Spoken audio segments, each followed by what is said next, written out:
Hello everyone, welcome to you all on only state PCS official channel. आज हम लोग इसमें देखेंगे जेपीएससी सीडीपीओ के ऑप्शनल सिलेबस को। ठीक है।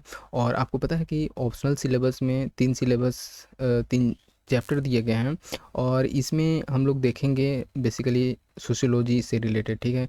और आपको पता है कि इसका वेटेज बहुत ज़्यादा है। सीडीपीओ का बात करें तो अभी भी कुछ ऐसे क्वेश्चन हैं जिसमें कि एरर दिया गया है जेपीएससी के थ्रू।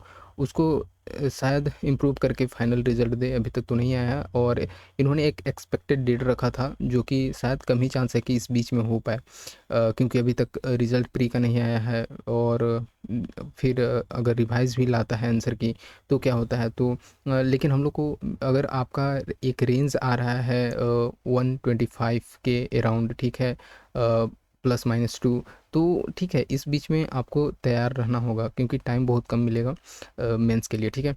तो इसी बीच में अगर आप चूज़ किए होंगे सोशियोलॉजी सिलेबस, ठीक है, ऑप्शनल, तो यहाँ पे आप इसको देख सकते हैं। पहले हम लोग अच्छे से इसका डिस्कस करेंगे सिलेबस को, सीडीपीओ का।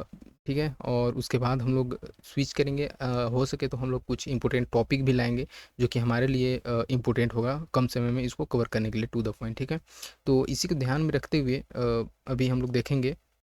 आगे बढ़ने से पहले आपसे रिक्वेस्ट है, अगर आप इस चैनल पे न्यू हैं तो इसको सब्सक्राइब कर सकते हैं। और भी स्टेट रिलेटेड करंट अफेयर और कुछ इंपॉर्टेंट जीएस का टॉपिक इस बीच में हम लोग लाते रहेंगे। ठीक है।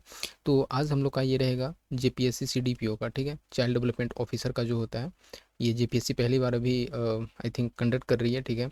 तो इस बीच में मैंने बताया कि अगर आपका 122 से 125, ठीक है, और +-2 इसमें आप ले सकते हैं। अगर इस रेंज में आपका बन रहा है तो आप ऑब्वियसली है कि आप इसका प्रिपरेशन कर सकते हैं। ठीक है, मेंस का, क्योंकि मेंस में जो है टाइम बहुत कम मिलेगा। ठीक है। और इसका आपको पता है कि सिलेबस तो खैर जीएस का बात करते हैं तो इसका तो ठीक ठाक है, बट ऑप्शनल का जो है ये हेवी हो जाता है। ठीक है। और ऑप्शनल के लिए हम लोग का पास अगर टाइम नहीं बचेगा और आप इसमें अच्छा परफॉर्म नहीं करेंगे तो बहुत थोड़ा सा कम चांसेस हो जाता है सिलेक्शन में, क्योंकि इसका वेटेज बहुत ज़्यादा है। 200 मार्क्स का एक पेपर है। ठीक है। तो इसी बीच में हम लोग आज इसका डिस्कस करेंगे सोशियोलॉजी का। ठीक है। आपका अगर सोशियोलॉजी आप लेना चाहते हैं, आप पहले भी इसका ग्रेजुएशन होगा, आप यूपीएससी का एस्पिरेंट होंगे और आप इसका ऑप्शनल ऑप्ट किए होंगे, तो आप ऑब्वियसली है इसके थ्रू जा सकते हैं। ठीक है, क्योंकि ये भी अच्छा स्कोरिंग रहा है। ठीक है। और चलिए देखते हैं। इस बीच में हम लोग ये आप हिंदी में इसका देख सकते हैं सिलेबस। ठीक है। और इस बीच में है कि पेपर 1, पेपर 2, और पेपर 1 में 11 टॉपिक देखने को मिलेंगे, उसी तरह से पेपर 2 में भी आपको 11 से 12 टॉपिक देखने को मिलेंगे। ठीक है।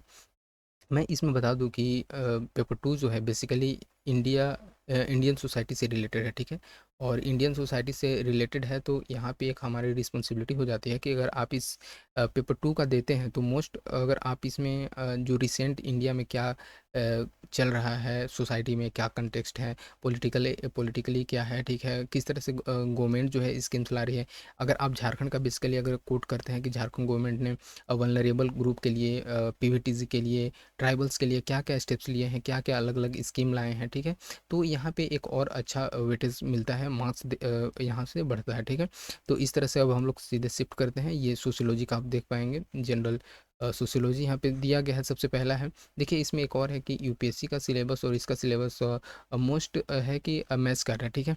और थोड़ा बहुत डिफरेंस तो होता है, ये ऑब्वियस सी बात है। तो इसमें आप देख पाएंगे कि scientific study of social phenomena. ठीक है। इसमें हम लोग देखेंगे कि किस तरह से सोशियोलॉजी को दूसरे चैप्टर इट मीन्स के दूसरे सिलेबस से देखा जाता है। दूसरे जैसे अगर हम लोग बात करते हैं इकोनॉमिक्स का, हिस्ट्री से रिलेट करके देखा जाता है कि इसके इन इन सारे डिसिप्लिन्स के कंटेक्स्ट में देखा जाता है सोशियोलॉजी का रिलेशंस। ठीक है। इमरजेंस कैसे हुआ इसका, इसमें हम लोग साइंटिफिक स्टडी करके उसके से सोशल बिहेवियर को स्टडी करते हैं। ठीक है। तो ये सारा चीज़ जो है इसमें डेटा का यूज़ किया जाता है, एनालिटिक्स का यूज़ किया जाता है। ठीक है। उसको अच्छे से एनालिसिस किया जाता है, मेजरमेंट किया जाता है। ठीक है। तो इस चीज़ में है कि ये सारा चीज़ हम लोग इसमें देखेंगे। ठीक है। और यहाँ पे बेसिकली यहाँ पे देखिए मेंशन किया गया है कि special reference to R M MacIver. ठीक है। तो ये इनके कंटेक्स्ट में हम लोग को देखना होगा। उसी तरह से है पॉइंट 2 का अगर हम लोग बात करते हैं तो पायनरिंग कंट्रीब्यूशन टू सोशियोलॉजी। जैसे इसमें बेसिकली हम लोग को देखना होगा कि किस तरह से थिंकर जो थे सोशियोलॉजी को बढ़ावा देने में इनका एक इम्पोर्टेंट रोल रहा है। क्योंकि आपको पता है कि थिंकर ऐसे बहुत सारे होते हैं। जैसे अगर हम लोग बात करते हैं यूपीएससी में तो कुछ ऐसे मोस्ट इम्पोर्टेंट थिंकर ही जो है ऐसे मेंशन किया गया है, पेपर 1 का बात करते हैं तो तो जैसे कि उसमें दिया गया है कार्ल मार्क्स का है, ठीक है? जैसे इमाइल डर्कheim का है, तो ये सारा चीज़ जो है, लेकिन इसमें जो पार्टिकुलर यहाँ पे मेंशन किया गया सोरोकिन का, जबकि उसमें हम लोग कोट कर सकते हैं साइड से, यूपीएससी का बात करते हैं तो यहाँ पे आप देख पाएंगे कि कार्ल मार्क्स का है, मैक्स वेबर का है, ठीक है? ये सारे मोस्ट इंपॉर्टेंट थिंकर हो जाते हैं। इनका क्या कंटेक्स्ट रहा है, इनका कन्फ्लिक्ट ऑफ स्कूल, जैसे इसमें बेसिकली होता है ना कि एक थिंकर ने अपना ये व्यू दिया, ठीक है? जैसे कार्ल मार्क्स ने व्यू दिया, और उसी तरह से है कि इसको काउंटरैक्ट करने के लिए मैक्स वेबर आ जाते हैं, ठीक है? तो इस तरह से होता है कि ये चलते रहता है, क्योंकि एक इनका कुछ और व्यू रहा है सोसाइटी को लेकर के, इनका कुछ और व्यू रहा है, तो इस तरह से इनके व्यू का, आइडियोलॉजी का एक डिफरेंस क्रिएट करता है, ठीक है? तो यहाँ पे ये हम लोग देखेंगे। उसी तरह से है इसका पॉइंट 3 कि social structure and social organisation. Social structure and social organisation में इसका हम लोग कंसेप्ट देखेंगे, टाइप अप्रोच देखेंगे, सोशल स्ट्रक्चर को अप्रोच कैसे किया जाता है। और इसमें अलग अलग स्कूल पढ़ेंगे हम लोग, जैसे फंक्शनलिस्ट स्कूल क्या बोलता है, ठीक है? स्ट्रक्चरलिस्ट स्कूल क्या बोलता है, मार्क्सिस्ट स्कूल क्या बोलता है, ठीक है? देखिए क्लास और लेबर का अगर हम लोग बात करते हैं तो मार्क्सिस्ट का नंबर 1 आ जाता है, ठीक है? मार्क्स कार्ल मार्क्स जो ही थे जो कि ये कंसेप्ट लाते हैं, ठीक है? लेबर फोर्स का, ठीक है? और बेसिकली किस तरह से जो होता है सोसाइटी जो है ये एक डिफरेंस क्रिएट करता है कि जो अमीर है अमीर रहता है, और अमीर होते जाता है, गरीब गरीब ही रह जाता है। ये गरीब जो होता है, अगर इंडस्ट्री में काम वर्कर हैं तो उनका कुछ नहीं होता है, ये करते तो पूरे दिन काम है वर्कर, लेकिन इनका जो भी श्रेय है ये इसका इंडस्ट्री का ओनर ले जाता है। तो ये सारा चीज़ जो है ये हम लोग इसके स्कूल में उनका स्कूल ऑफ थॉट में हम लोग पढ़ेंगे बारी बारी से, ठीक है? इसी तरह से इसमें 4 का बात करते हैं, तो सोशल स्ट्रेटिफिकेशन एंड मोबिलिटी, ठीक है? तो सोशल स्ट्रेटिफिकेशन मोबिलिटी में हम लोग देखेंगे कि किस तरह से सोसाइटी में layer by layer class divide किया गया है, क्लास स्ट्रक्चर को डिवाइड किया गया है, ठीक है? और कास्ट को अगर हम लोग इंडिया के कंटेक्स्ट में बात करते हैं तो किस तरह से सोशल स्ट्रेटिफिकेशन किया गया है, एक कास्ट के ऊपर, मतलब एक 4 कास्ट को डिवाइड किया गया, वर्ना सिस्टम को आया, तो ये भी एक तरह से सोशल स्ट्रेटिफिकेशन में ही आ जाता है, ठीक है? तो ये सारा चीज़ इसमें हम लोग इसका पढ़ेंगे डिटेल में, यहाँ पे आप पॉइंट वाइज देख सकते हैं। तो ये चीज़ है, जैसे यहाँ पे देखिए संस्कृताइजेशन वेस्टर्नाइजेशन। देखिए संस्कृताइजेशन वेस्टर्नाइजेशन एक न्यू कंसेप्ट रहा है इंडिया के कंटेक्स्ट में। संस्कृताइजेशन देखते हैं, वेस्टर्नाइजेशन देखते हैं कि किस तरह से एक होता है मेन स्ट्रीम में लोग आ रहे हैं, ठीक है? और बेसिकली जैसे ट्राइबल्स का बात करते हैं तो किस तरह से उनको अपने मॉडर्न मेन स्ट्रीम में लाया जा रहा है, तो ये सारा चीज़ हम लोग यहाँ पे देखेंगे सोशल स्ट्रेटिफिकेशन में। फिर उसी तरह से है फैमिली मैरिज एंड किनशिप, ठीक है? फैमिली मैरिज एंड किनशिप अगर हम लोग बात करते हैं पेपर 1 में, इस पेपर में, तो यहाँ पे हम लोग बेसिकली इसका कंसेप्ट देखते हैं कि किस तरह से फंक्शन करता है, टाइप्स ऑफ फैमिली मैरिज क्या होता है, किनशिप किस तरह से होता है, इनका रोल क्या होता है, ठीक है? तो ये सारा चीज़ देखेंगे। लेकिन अगर हम लोग बात करते हैं इंडिया के कंटेक्स्ट में, यहाँ भी वहाँ भी हम लोग को देखने को मिलेगा फैमिली मैरिज एंड किनशिप। तो किस तरह से एक सोसाइटी में रिलेशन बनाया गया है, किस तरह से रिलेशन बैठाया गया है, इनका मैरिज का क्या प्रोसेस है, तो ये सारा चीज़ जो है यहाँ पे हम लोग अगर बात करते हैं इंडिया में, तो इसके कंटेक्स्ट में देखेंगे, इंडिया के सोसाइटी कंटेक्स्ट में। इसमें देखिए एक का है फॉर्मल ऑर्गेनाइजेशन। फॉर्मल ऑर्गेनाइजेशन में यहाँ पे हम लोग देखेंगे element of formal and informal structure, ठीक है? इसमें देखिए फॉर्मल ऑर्गेनाइजेशन में बेसिकली मैं बताऊँ तो ये ब्यूरोक्रेसी आ जाता है, ठीक है? पॉलिटिकल लीडरशिप आ जाता है, पॉलिटिकल डेवलपमेंट आ जाता है, ठीक है? किस तरह से जो है ब्यूरोक्रेसी और पॉलिटिकल लीडरशिप, कभी कभी तो अगर हम लोग बात करते हैं हाँ यूपीएससी में, तो वहाँ पे आपको देखने को मिलेगा SHG, ठीक है? सेल्फ हेल्प ग्रुप का भी बात करता है, ठीक है? तो यहाँ पे तो नहीं मेंशन किया गया है ऐसा कुछ, लेकिन हाँ देखिए यहाँ पे दिया गया वॉलंटरी ऑर्गेनाइजेशन है, ठीक है?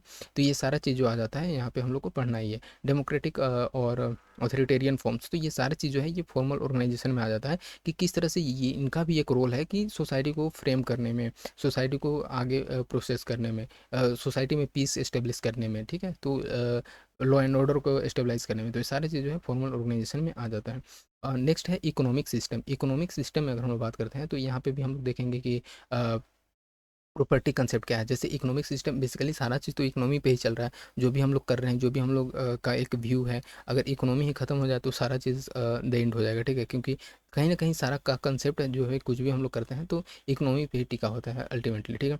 तो यहाँ पे देखिए तो इकोनॉमिक सिस्टम में कि किस तरह से उसका प्रॉपर्टी का कंसेप्ट क्या है, सोशल डिवीज़न और डिवीज़न ऑफ लेबर, जो हम लोग बात कर रहे थे लेबर का किस तरह से डिवीज़न किया गया है, इंडस्ट्री में किस तरह से वो वर्क करते हैं, ठीक है? टाइप ऑफ एक्सचेंज जो है, पहले हम लोग अगर टाइप ऑफ एक्सचेंज में इकोनॉमी में बात करते हैं तो बार्टर सिस्टम का हम लोग एंशिएंट टाइम में करते थे कि सामान लो, उसके बदला में अगर आपको क्या ज़रूरत है वो चीज़ दो, मेरे से लो, ठीक है? तो ये सारा चीज़ जो था पहले यहाँ यहाँ पे ये चलता था। अब जो है ये रुपी सिस्टम आया, ठीक है, करेंसी आया, तो ये सारा चीज़ होता है टाइप ऑफ एक्सचेंज में ही आ जाता है। Social aspects of pre industrial, अभी देखिए हम लोग देख रहे थे pre industrial and post industrial में किस तरह से इकोनॉमी सिस्टम में डिफरेंस देखने को मिला है, चेंजेस आए हैं, ठीक है। इंडस्ट्रियलाइजेशन का कंसेप्ट क्या है, और चेंज इन पॉलिटिकल और एजुकेशन रिलीजियस, ठीक है, क्योंकि जैसे जैसे लोगों के पास पैसा आ गया, जैसे जैसे डेवलपमेंट होते गया, तो सारा चीज़ कहीं ना कहीं सारा कंसेप्ट चेंज होते गया है। तो ये सारा चीज़ जो है इकोनॉमी सिस्टम पे भी डिपेंड करता है। तो इस चीज़ में इसका कंट्रीब्यूशन क्या रहा है, सोशल डिटर्मिनेशन क्या रहा है, देखिए क्योंकि क्या है कि एक क्लास को कहीं ना कहीं बेनिफिट करता है, क्योंकि और कहीं ना कहीं एक क्लास को थोड़ा सा तो मतलब क्या उसको बोल सकते हैं कि स्ट्रगल करना पड़ता है, क्योंकि जैसे मैंने एग्जांपल दिया था कि इंडस्ट्री में लोग वर्कर तो काम करते हैं, बट बोला जाता है ना कि इनका कुछ नहीं है, क्योंकि ये बस ये काम कर रहे हैं और चले जाएंगे, जबकि सारा चीज़ एक बनाना, लोगों तक पहुंचाना, ये सारा चीज़ मैटर करता है, बट जिनका इंडस्ट्री है वो नेम और फेम ले लेते हैं। तो यहाँ से ये हम लोग देखेंगे। नेक्स्ट है उसी तरह से टॉपिक 8 में है कि पॉलिटिकल सिस्टम में है, इसका क्या कंसेप्ट है, element, types of political system क्या क्या है, ठीक है, पॉलिटिकल सिस्टम और इंस्टीट्यूशन जो है पॉलिटिकल सिस्टम के अंदर ये कैसे वर्क करते हैं, ठीक है, ये इनका फंक्शंस हम लोग देखेंगे। ठीक है, तो पॉलिटिकल प्रोसेस और अगर देखिए यहाँ पे पॉलिटिकल प्रोसेस में भी अगर हम लोग बात करते हैं तो इंडिविजुअल के कंसेप्ट में क्या है, इनके इंडिविजुअल के रिलेवेंस में क्या है, ग्रुप में इस तरह से क्या है, फिर ठीक है पॉलिटिकल ऑर्गेनाइजेशन में क्या रोल है, ठीक है, पॉलिटिकल प्रोसेस का। तो ये सारी चीज़ें इनका, जैसे पॉलिटिकल ऑर्गेनाइजेशन और पॉलिटिकल सिस्टम में बात करते हैं तो किस तरह से किनका किनका पार्टिसिपेशन ज़्यादा देखने को मिलता है। अभी देखिए अगर हम लोग बात करते हैं इंडिया में ही, तो पार्लियामेंट में भी क्या है कि वीमेन का अगर देखा जाए एक तरह से परसेंटेज तो बहुत कम है देखने को मिलता है। खैर अभी क्या है कि इनको एक रिजर्वेशन प्रोवाइड किया गया है कि हाँ इनका इतना मिनिमम रहेंगे, ठीक है, लेकिन अभी भी क्या है कि बहुत कम ऐसे इनका पार्टिसिपेशन देखने को मिलता है वीमेन का, ठीक है, लेडीज़ का इतना। तो ये सारा चीज़ें यहाँ पे हम लोग देखेंगे, ठीक है। उसी तरह से एजुकेशनल सिस्टम में हम लोग देखेंगे इसका कंसेप्ट और गोल ऑफ एजुकेशन, क्योंकि एजुकेशन बोला जाता है ना कि आप अगर कहीं देखे भी होंगे, पढ़े भी होंगे, तो एजुकेशन का इतना रोल रहता है कि किसी भी सोसाइटी को चेंज करने में, सोसाइटी को एक तरह से सेव करने में इनका बहुत ज़्यादा इंपॉर्टेंट रोल रहता है एजुकेशन से, ठीक है। और जैसे यहाँ पे आप देखिए इसमें होता है स्कूल ऑफ फिलोसफी भी देखेंगे हम लोग, और स्कूल ऑफ फिलोसफी में जैसे कि नेचुरलिज्म के बेस पे, आइडियलिज्म में, ठीक है, प्रेगमेटिज्म में, ये सारा चीज़ जो है बहुत इंपॉर्टेंट कंसेप्ट है, आपको सीधे सीधे पूछा जा सकता है। इसके बाद हम लोग अभी मैं बता दूं कि ये सिलेबस डिस्कस करने के बाद हम लोग देखेंगे इसका प्रीवियस ईयर क्वेश्चन। यहाँ पे तो झारखंड सीडीपीओ का बात करते हैं तो ऐसे तो कॉन्टेक्ट नहीं हुआ, बट कुछ इनके दूसरे स्टेट का अगर बात करते हैं जैसे बिहार सीडीपीओ का, तो वहाँ से हम लोग देखेंगे, थोड़ा सा आइडिया हम लोग ले लेंगे कि किस तरह से क्वेश्चन पूछा जाएगा और पूछा जा रहा है। ठीक है, तो ये सारा चीज़ यहाँ से आप देख सकते हैं। रिलीजन का हम लोग बात करते हैं तो इसका रिलीजियस फिनोमेना को डिस्कस करेंगे। कंसेप्ट ऑफ सेक्रेट एंड प्रोटेंट, देखिए ये बहुत इंपॉर्टेंट है, ठीक है, तो ये भी हम लोग देखेंगे। यूपीएससी में भी ये मेंशन किया गया है। Social function and dysfunctions of religion का बात करता है, ठीक है। मैजिक, रिलीजन एंड साइंस का बात करता है। तो ये सारा चीज़ है, जैसे होता है ना कि काला जादू, ठीक है, तो काला जादू का कंसेप्ट भी यहीं से आता है। एक होता है टोटम्स, ठीक है, टोटम का भी जो था कहीं ना कहीं यहीं से आता था। मैं थोड़ा सा एक व्यू दूँ, थोड़ा शायद आपको अच्छा नहीं लगे, बट ठीक है, एक इंटरेस्टिंग फैक्ट है सोशियोलॉजी में कि जो टोटम्स का बात आता है, टोटम मतलब बेसिकली जो हम लोग जादू टोना जो आप जानते होंगे उसको अगर हम लोग करते हैं, ये इनिशिएट हुआ था। जैसे क्या था कि लोग थे, ठीक है, बहुत सारे लोग, इसको मैं भी आने वाले वीडियो में कवर करूंगा, बट थोड़ा सा आप सुन सकते हैं कि लोग थे और क्या था कि वो एक पेड़ के नीचे जब जाते थे, जैसे पहले क्या था कि हंटिंग गैदरिंग करते थे लोग, ठीक है, तो उतना एक क्लास स्ट्रक्चर सही से नहीं था, तो लोग ऐसे ही थे। और जब क्या हुआ कि एक पेड़ के नीचे आते थे तो होता था कि वो थोड़ा सा अच्छा गुड फील करते थे। और उसके बाद क्या हुआ कि वो बार बार उस पेड़ के नीचे जाने लगे, और थके हारे रहते थे, फिर वहाँ पे जाते थे तो उनको एक अच्छा फील होता था, क्योंकि वहाँ पे सारे उनके परिवार, उनके लोग एक जगह पे रहते थे। तो वहीं से एक कंसेप्ट निकल के आता है, इमर्ज करता है कि हाँ कुछ टोटम ऐसा होता है कि नहीं, यहाँ पे इस पेड़ में कुछ है, यहाँ पे कुछ एग्जिस्ट करता है, एक सुपर पावर है जो कि हम लोग को अच्छा फील कराता है। तो वहीं से एक एग्जिस्ट होता है, और इसको हम लोग डिटेल में देखेंगे। अब देखते हैं नेक्स्ट जो है ये सोशल चेंज एंड डेवलपमेंट, जिसमें कि factor of social change, economics, biological and technological, ठीक है, ये सारे जो चेंजेस हैं, थ्योरीज ऑफ सोशल चेंज, ये सारा चीज़ जैसे इवोल्यूशनरी, ये कहीं ना कहीं हम लोग इसको थोड़ा सा और डिटेल में इसको पढ़ेंगे। इसका फंक्शन क्या है, कन्फ्लिक्ट क्या है, मॉडर्नाइजेशन और उसके डेवलपमेंट, अभी मॉडर्न टाइम में क्या किस तरह से कंटेक्स्ट में इसका सोशल चेंजेस और डेवलपमेंट नेसेसरी है, या किस तरह से हार्म कर रहा है सोसाइटी को, इन्वायरमेंट को किस तरह से हार्म कर रहा है, कितने इसका बेनिफिट है और कितना लॉस है। तो ये सारा चीज़ जो है सोशल चेंज एंड डेवलपमेंट में हम लोग देखेंगे, ठीक है। और यहाँ पे अब देखते हैं हम लोग नेक्स्ट जो है सेक्शन 2 सोसाइटी ऑफ इंडिया, ठीक है। तो ये पेपर 2 में आ जाता है। इसमें देखिए इंडियन सोसाइटी, सारा का सारा टॉपिक सेम ही रहेगा, बस थोड़ा-सा कॉन्टेक्स्ट चेंज होगा। ये हम लोग यहाँ पे बेसिकली फोकस करेंगे इंडिया के कॉन्टेक्स्ट में। तो इंडियन सोसाइटी में इसका features of tradition, Hindu social organisation, ये यहाँ पे बेसिकली पार्टिकुलरली मेंशन किया गया है, ठीक है। Socio cultural dynamics through the ages, ठीक है। Impact of Buddhism, Islam, West. देखिए आपको पता है कि अगर आप पढ़े होंगे जीएस में भी, तो बुद्धिज़्म और जैनिज़्म का कंसेप्ट भी वहीं से इमर्ज करके आया था कि जब जब वैदिक कल्चर जो था, ये जो लोग को ये ज़्यादा समझ में नहीं आ रहा था, ठीक है। ज़्यादा समझ में नहीं आ रहा था, इट मीन्स कि जब वैदिक कल्चर में बहुत सारे ऐसे कॉम्प्लिकेटेड थॉट थे, कॉम्प्लिकेटेड प्रोसेस थे, सेक्रीफाइसेस थे, जो कि लोग इसको अडेप्ट नहीं कर पा रहे थे सही ढंग से, और इससे थोड़ा सा होता है ना कि वो ऊब गए थे। तो इस चीज़ को लेकर के जो बुद्धिज़्म है, ये सिंप्लिसिटी पे आता था, और उसको लोग थोड़ा धीरे धीरे अडॉप्ट करने लगे, और ये कंसेप्ट यहाँ से इमर्ज करके आने लगा बुद्धिज़्म एंड जैनिज़्म का, ठीक है। तो ये चीज़ इसमें हम लोग देखेंगे कि इंडिया के कंटेक्स्ट में क्या कितना इफेक्ट आया है। सोशल स्ट्रेटिफिकेशन, अभी आपको बताएं कि सोशल स्ट्रेटिफिकेशन जो हम लोग पहले भी देखे थे पेपर 1 में, इस तरह से यहाँ पे किस तरह से सोशल स्ट्रेटिफिकेशन मैंने बताया भी था कि कास्ट सिस्टम, और इसका ट्रांसफॉर्मेशन किस तरह से हुआ, economic structure and cultural view के कंसेप्ट में किस तरह से सोशल स्ट्रेटिफिकेशन देखने को मिलता है। ओरिजिन ऑफ कास्ट सिस्टम भी हम लोग को यहीं पे पढ़ लेना है, ठीक है। Issue of inequality and social injustice यहीं पे देखना है। हिंदूज नॉन हिंदूज कास्ट में किस तरह से इशू कन्फ्लिक्ट देखने को मिलता है, ये सारा चीज़ देखिए यहाँ पे और भी अच्छे से डिटेल में लिखा गया है। Caste mobility, casteism, backward caste, ठीक है, वर्सेस बैकवर्ड क्लासेस। कास्ट और क्लासेस कहीं ना कहीं ये थोड़ा सा डिफरेंट कंसेप्ट, थोड़ा सा स्लाइटली डिफरेंस आ जाता है अगर हम लोग बात करते हैं थ्योरेटिकली और प्रैक्टिकली भी थोड़ा सा देखें तो, ठीक है।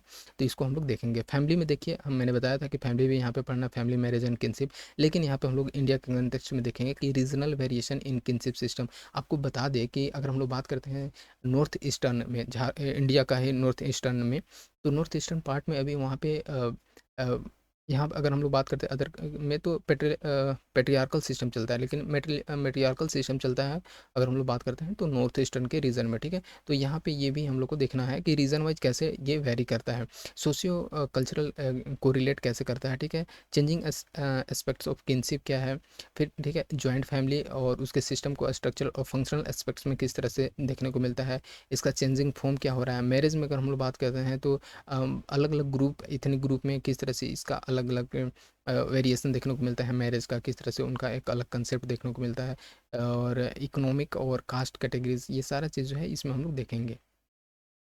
यहाँ पे देखते हैं, और नेक्स्ट उसी तरह से है ये इकोनॉमिक सिस्टम, ठीक है। ये जजमानी सिस्टम एंड इट्स वियरिंग, ठीक है। तो इकोनॉमिक सिस्टम में आपको पता है जजमानी सिस्टम ये बहुत पहले से ही चलता आ रहा है, ब्रिटिश के टाइम से ही। तो ये सारा चीज़ जो है यहाँ पे हम लोग देखेंगे।